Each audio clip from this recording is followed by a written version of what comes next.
Right, kia ora, good evening everyone, and welcome back to the fifth in the series of the Fast Forward series, lecture series here at the School of Architecture and Planning in the Faculty of Engineering and Design.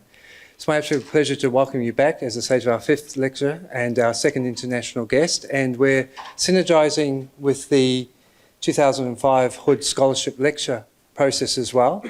And before I go too much further, I would just like to thank our sponsors as well, and thank Marama for coming along. And again, as I've said many times, without Jib's fantastic support, we wouldn't be able to run this lecture series. It's been going for many years now, and we've been really, really pleased. And we want to again thank you again for coming along today. I'm not going to spend too much time because I'd just like to pass it over to Professor Aotearoa, who's arranged our second international speaker tonight. Pass it over. He can do the introductions. He's done all the arrangements, and I just want to thank again on behalf of the university and the school. Thank you for turning out, and looking forward to seeing you for the last one in a few weeks' time. So thank you very much. Over to you, Anthony.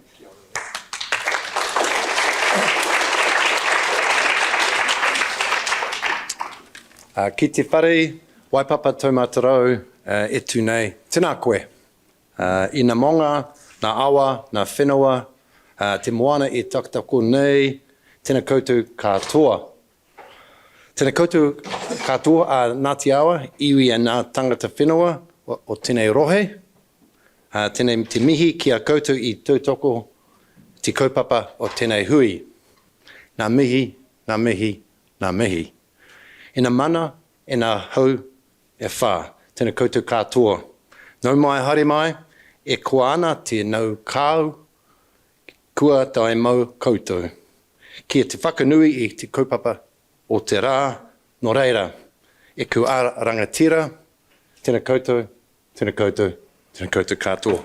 Ko Anthony hoe te tuku ingoa, and before I proceed, I'd just like to thank our aligned partners or stakeholders in this conversation. First of all, the Ministry of Housing, Communities and Local Governance, from whence Sarah hails, the British High Commission for facilitating further traction with the Hood Fellowship across the motu, which includes our academic partners, Victoria University Wellington, the second best school of architecture in the country, the third best school of architecture in the country, Otago Polytechnic, and Te Kahui Whaihanga New Zealand Institute of Architects, and finally for the British New Zealand Business Association for accommodating this spot on the agenda tonight. So a little bit about John Hood. As a New Zealand businessman and academic administrator, he was a former executive of Fletcher Challenge and a former Vice-Chancellor of Auckland University and, significantly, University of Oxford from 2004 to 2009. So as a New Zealander, he was the first Vice-Chancellor to be elected from outside Oxford's academic body in 900 years, and the first to address, more importantly, a congregation via a webcast. So the Hood Fellowships were established here at the university to honour Sir John and aims to enhance the interaction between the university and the best of international talent. Kia ora. So for the past 3 years, I've been teaching a course on transnational professional practice.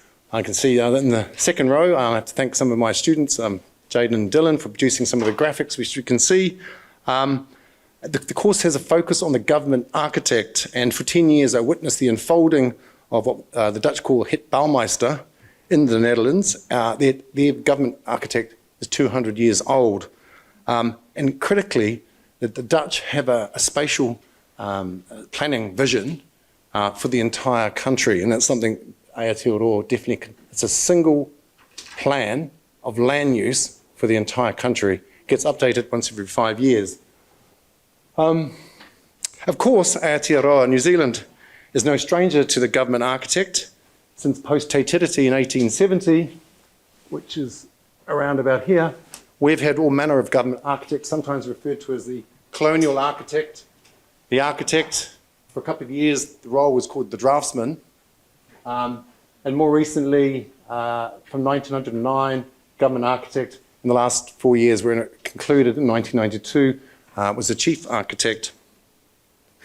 And so finally, we arrive at the UK government's chief architect, And I'd like to welcome now to the stage some of the best of the international talent to Aotearoa. The diminutive, I think, is probably not the right adjective. I think we're going to use Denise's one. The without ego, Sarah Allan. Kia ora, welcome.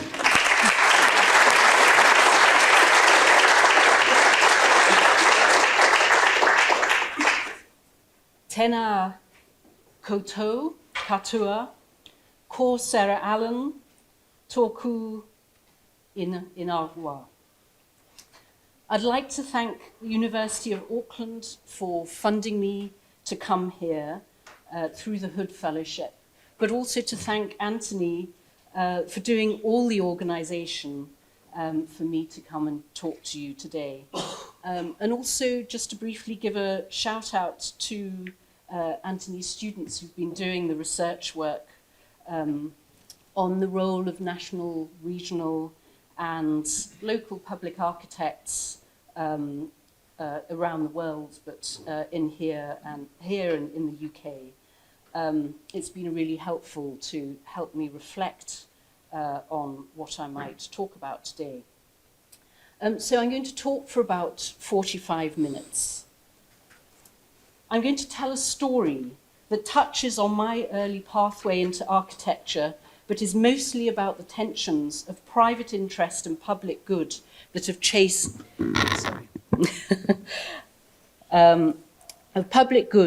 shaped English settlement patterns and housing design over the last 100 years.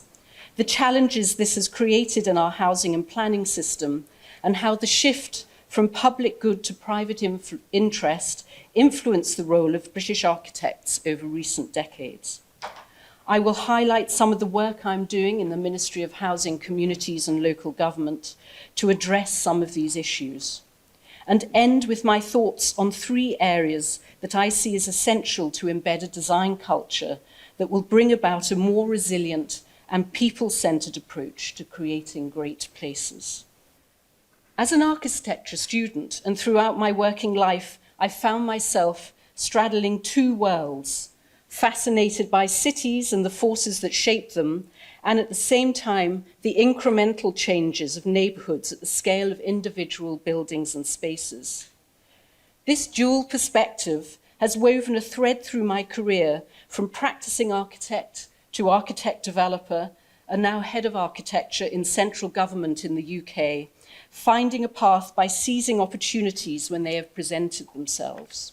I studied at the Bartlett School of Architecture in London from 1993 to 95, when Peter Cook was head of school.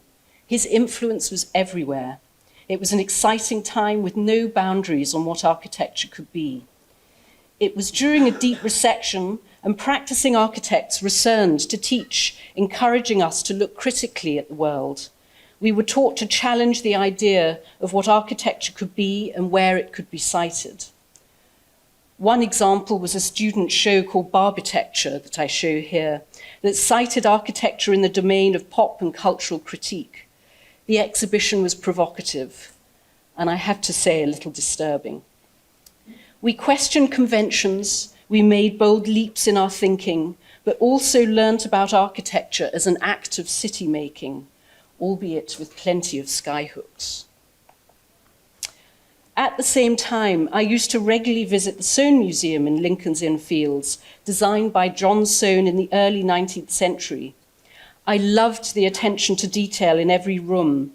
This architecture also escaped to other worlds, but was grounded in this world through its details. When I finished my studies, I knew I wanted to design buildings, and I did that for 8 years, working for small practices at all stages of projects. But my desire to learn more about the things that underlie wider changes in cities and whether architects could play a role at this scale continued, and was soon to be realised through a watershed moment in the UK. New Labour was elected in 1997 and set up an urban task force chaired by Richard Rogers. In 1999, the task force report towards an urban renaissance was published. It highlighted the causes of urban decline, huge social inequalities, fragmented governance, and design failures in housing and public spaces. highlighting the flight of the middle classes from city to suburbs. The task force's vision was of compact, well-designed, connected cities that support diverse users and integrate public transport.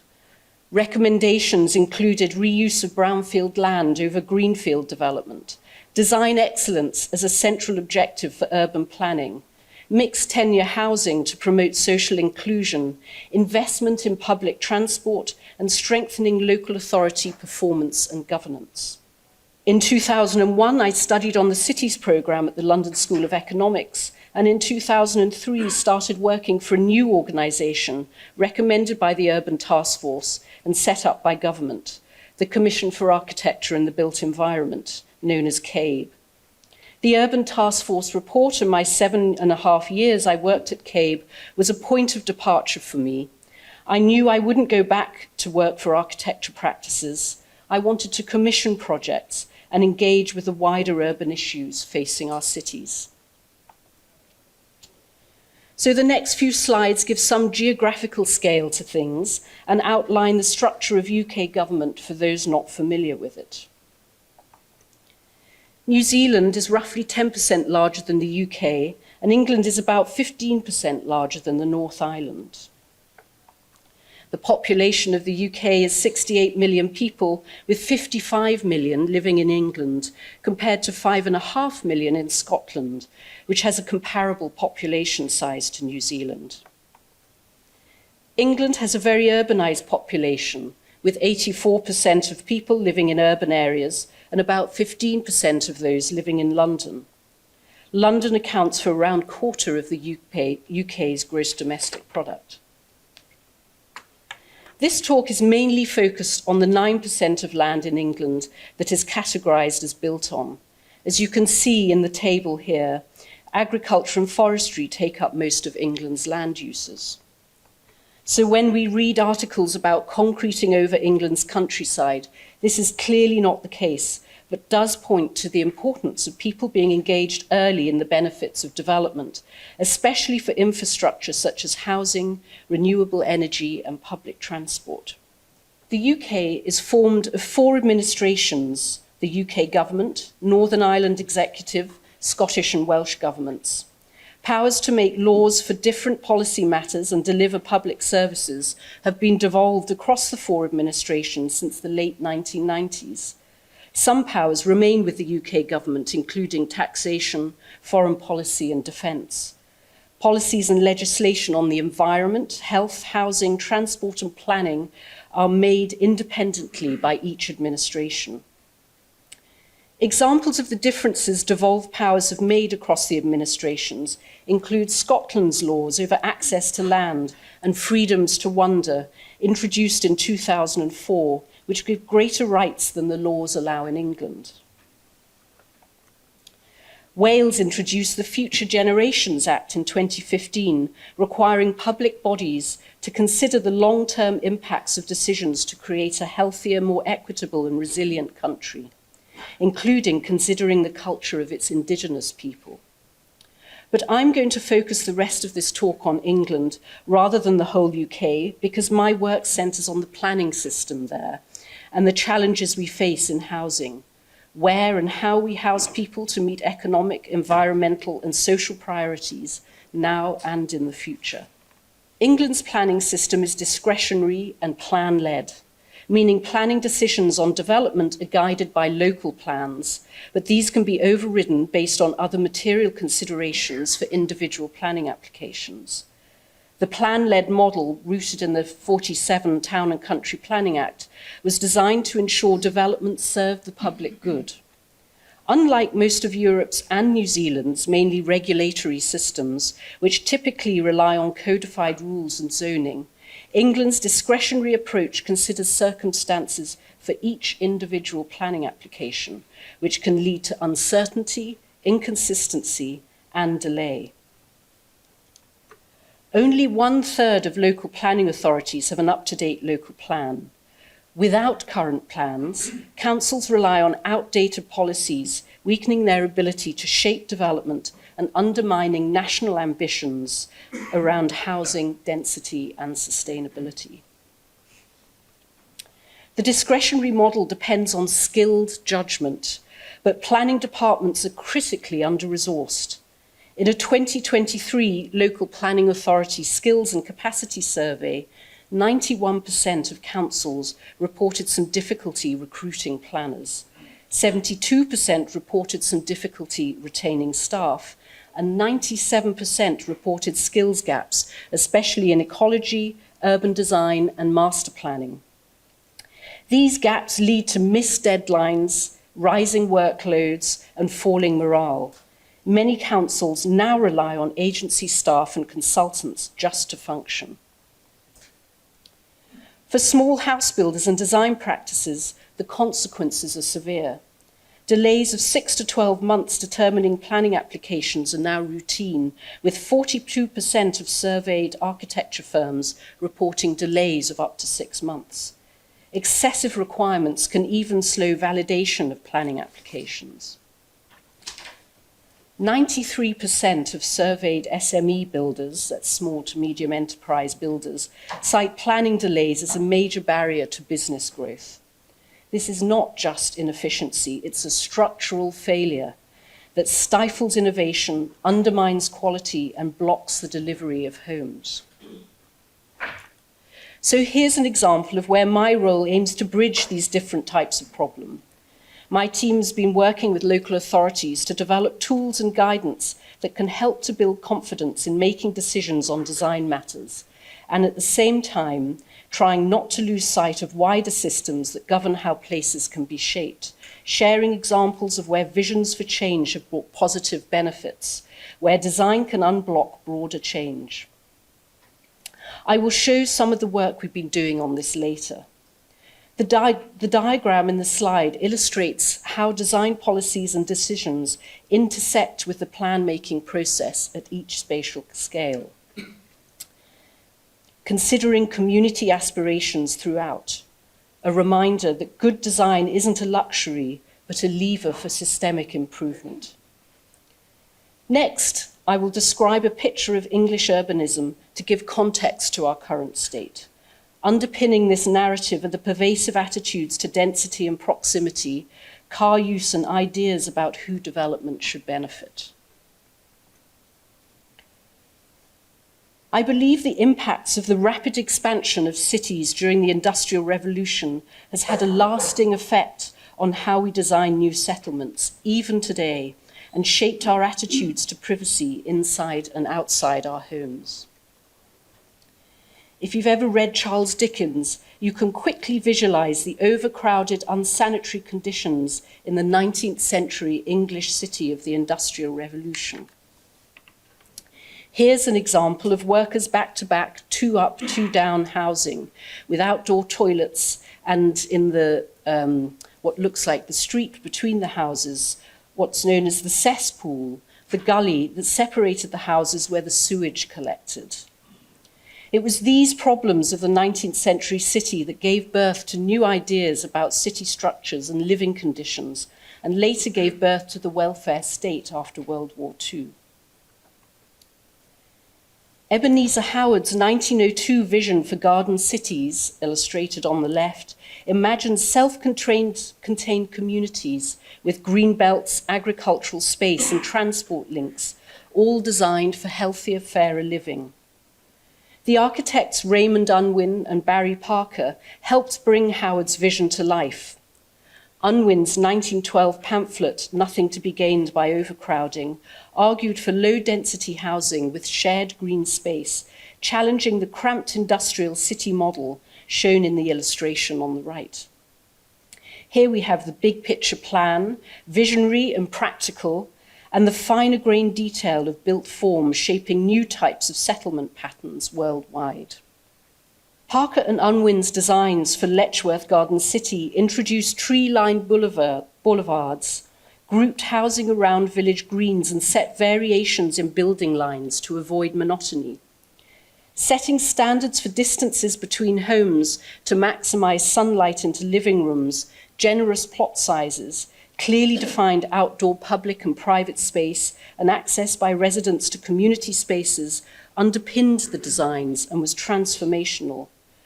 Back-to-back distances of 21 metres became rules of thumb applied nationally, setting the pattern for low-density suburban development to the present day.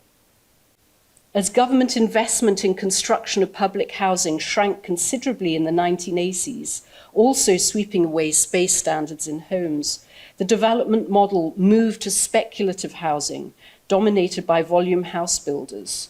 So today, the 11 largest house builders now deliver 40% of new homes in England. The top 3 alone build 25% of all new homes. This is the master plan for Milton Keynes, the last of the post-war new towns. The principles of Ebenezer Howard's economic plan, set 60 years earlier, underpinned its planning with 6,000 acres of parkland and extensive tree-lined streets paid for from uplift in development value. And this slide shows the continued legacy of Ebenezer Howard's vision in Milton Keynes. Garden cities and new towns put value uplift from development of land back into stewardship of parks and public buildings, whereas the private-led approach extracts value at each stage of the development process, with planning permission generating large uplifts and sales values of homes maintained through slow build-out. These profits aren't invested back into developments, but extracted into shareholder dividends. Volume house builders operate a vertically integrated model, meaning they control every stage of the development process, finding land, gaining planning approval, managing construction and sales. The result all too frequently has been sprawling, car-dependent developments on greenfield sites, often lacking the design quality, community infrastructure, and environmental sensitivity that Parker and Unwin championed. And here you can see the house prices, the average UK house prices in yellow, and in pink and grey above, the house prices for the top 2 house builders. Volume house builders hold significant sway over land and housing supply, giving them leverage in planning and policy. They often resist reforms that raise design standards or shift power to local communities. This diagram here shows how land ownership, finance, and private wealth have shaped English cities over centuries. For a brief period in the 20th century, national planning, public housing, and post-war investment aimed to rebalance this. Ironically, the push for equity through planning and settlement building has since been reversed. Privatization of house building has led to low-density, unequal housing, driven by profit and ease of delivery. So I'm sure you know, but in case you don't, so brownfield sites are typically former industrial or previously developed land. And in the UK between 1998 and 2008, because of the policies that emerged from the Urban Task Force report, England saw a dramatic shift towards brownfield residential development, driven by national targets that were exceeded. Here's an example of residential development of 135 homes on a brownfield site near Leeds in Yorkshire, led by a large house builder. And another of 180 apartments built on a former industrial site in Manchester. These 2 examples show how brownfield policy helped curb urban sprawl and revitalise former industrial areas. However, concerns arose that higher density housing didn't always suit varied household needs. House builders argued that remediation costs made brownfield sites less viable than those on greenfield land, and politically, brownfield became less of a priority as the total number of homes built during this period declined. After the early 2000s, there was a resurgence in greenfield development due to ease of development potential and lower development costs, and today, just under 50% of new homes are built on greenfield land. A 2020 housing design quality audit of 142 developments over 50 dwellings in size revealed the consequences of this shift. It found that 75% of new housing developments in England were mediocre or poor in design quality, with only 1 in 10 rated as good. Poorer communities were disproportionately affected. Schemes in less affluent areas were more likely to be poorly designed, with limited access to amenities, public transport and green space. The audit also showed that design quality declined as developments moved away from urban centres and reduced in density. Suburban developments at greater distances from urban centres built in unfairness for those who have least choice about where to live. This development was completed this year, showing the continued business as usual approach of the private housing market. As happens in the natural environment, monocultures in house building towards low density volume development undermine resilience and equity. These models bake in isolation and unfairness, prioritizing profit over people and ignoring land as a finite resource. Architecture and urban design practices play a minimal role, often limited to just outline planning, with house builders' in-house teams focused on meeting site-wide technical requirements, not placemaking. Volume housing layouts, like this one, are designed to maximize unit numbers. Features beyond the housing plot, like tree-lined streets or communal green space, are seen as extra costs and often cut during value engineering. Here's a typical house builder plotting layout showing the inefficiencies of this approach. Over a third of land is taken up by roads and parking.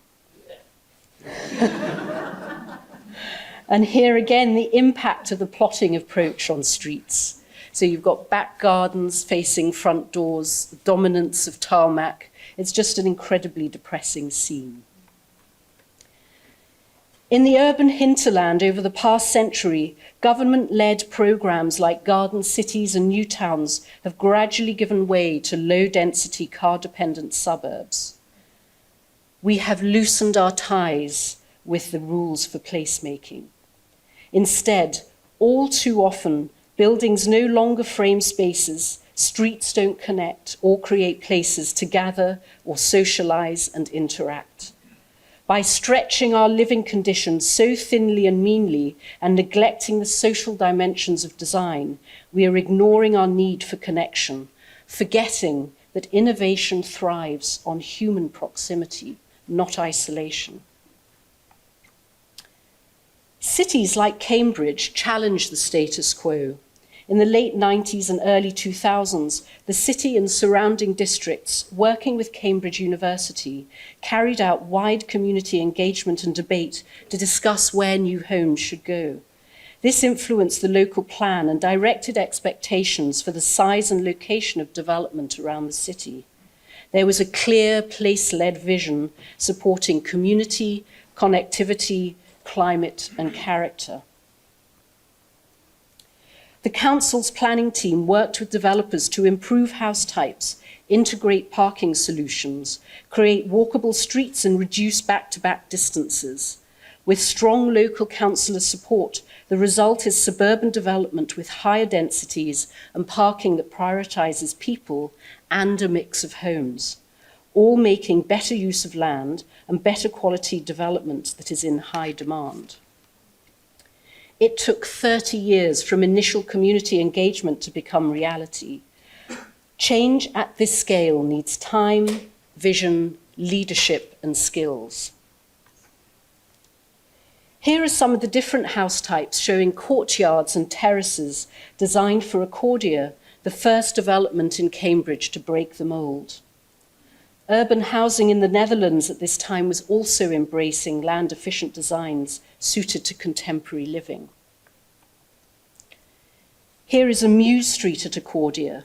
This familiar street type in the UK, but perhaps less familiar here, is from the 18th century and was originally lined with stables and servants' quarters to the rear of the large townhouse that fronted the main street.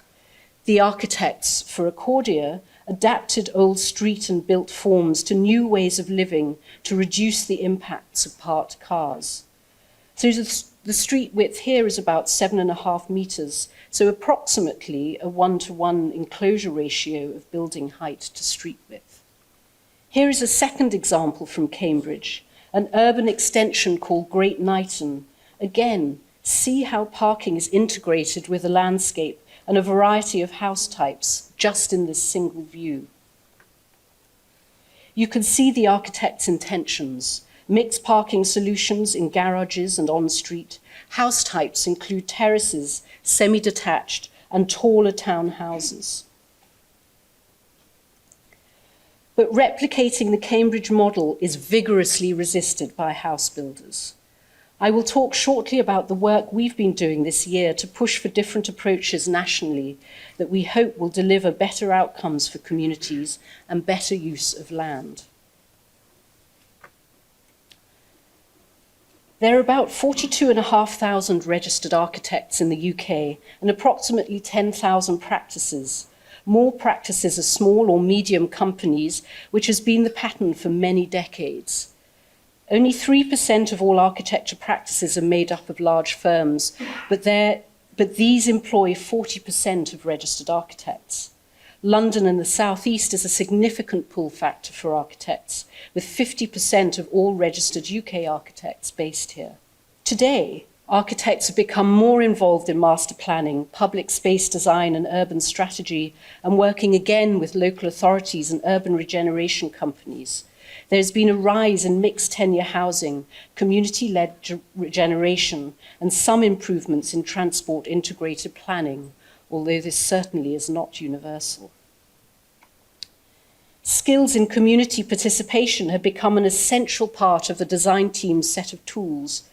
Proper community engagement and even co-design are becoming more common, particularly on public sector-led projects. Private developers sometimes underestimate its value. Model processes supporting improved design outcomes, such as design review panels, are embedded in some local authorities. All but one council in London has a design review panel now.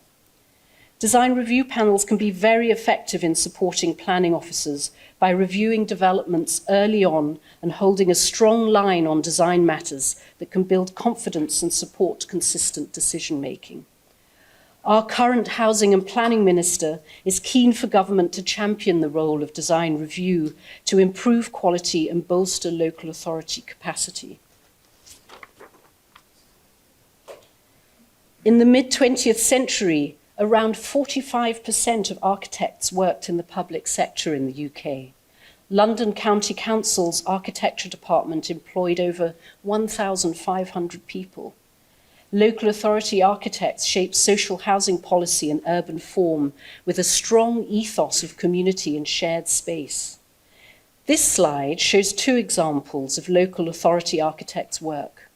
On the left, in Camden in London, Neve Brown's low-rise, high-density social housing terraces, giving each home private open space.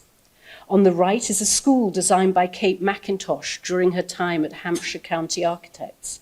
The social role of architecture was central to her designs. From the 1980s onwards, deregulation and abolition of public sector architecture departments and removal of mandatory fee scales saw a rapid decline of public sector-led architecture. Now only about 1% of architects work in the public sector.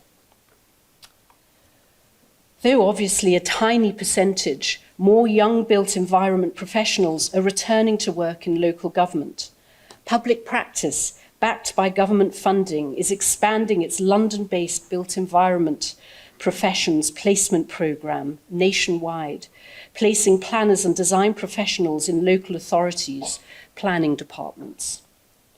And meanwhile, the Greater London Authority, the GLA, is piloting a town architects programme to embed design leadership in selected councils to support high street strategies and projects. And today, around 80 civil servants across 13 UK government departments are trained in architecture, working in policy or managing public building delivery. Unlike 50 years ago, architecture in central government lacks the recognition it once had. Technical expertise is mostly focused on managing aspects of the government estate, not the design of it. Still, having design champions at the centre is progress. The role of Head of Architecture in central government, which is my role, only created in 2019.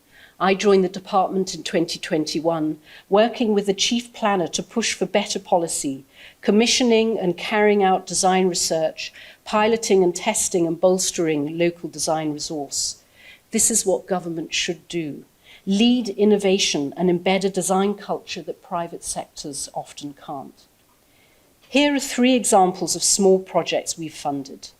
A National Directory of Architects, a searchable library of award-winning Housing Design Award projects, many featured actually in this presentation, and 9 regional council-led design networks. So now let me show you some of our work. We're at a pivotal moment in the UK's housing story. The goal to build 1.5 million homes in 4 years masks a deeper challenge, not just building more, but building better by strengthening the planning system and restoring the tools needed for long-term outcomes supporting people and places. Working in government is both fast-paced and slow at the same time, reacting quickly to ministerial and legislative timetables while navigating the checks and balances required for public spending. My team of 14 focuses entirely on design and placemaking matters, mostly within the wider planning reform programme. We're tackling design at both strategic and detailed scales, and what I'm sharing today is very much work in progress. Our first work stream focuses on strengthening design policy to prioritise quality, not just housing numbers, by making expectations clearer and more predictable. We're updating national design guidance to help councils, developers and communities assess what good looks like. Well laid out streets, parks and play spaces, thoughtful housing design, integrated landscape and ecology, and promoting compact development that all together create great places to live. I've talked about the negative impacts of volume house builder development on greenfield sites. So we've developed new design codes for greenfield volume housing to improve land efficiency, balancing density with better space layouts and access to nature, prioritising people over cars. Recent testing of the codes with 3 architecture practices has been positive, but there's more to do. In the coming months, we'll continue testing and expanding engagement with councils and developers. I've talked about planning delays and risks for small developers and negative impacts on architecture firms. We're developing design codes for microsites, sites that are under 1,000 square metres, to speed up planning decisions, reduce planning risk for small builders, and open development to new entrants. These design codes will apply to development in denser urban areas. We're testing a jelly mould approach, setting fixed parameters on the surrounding context, building lines and height.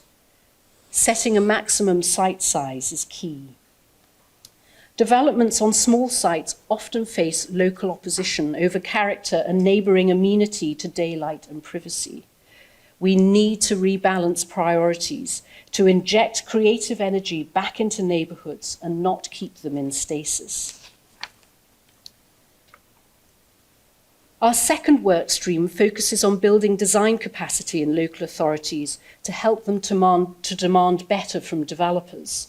Over the past 3 years, we've worked with a small cohort of local authorities who have prepared design codes at different scales, learning how the right design tool at the right scale sets clear design intentions.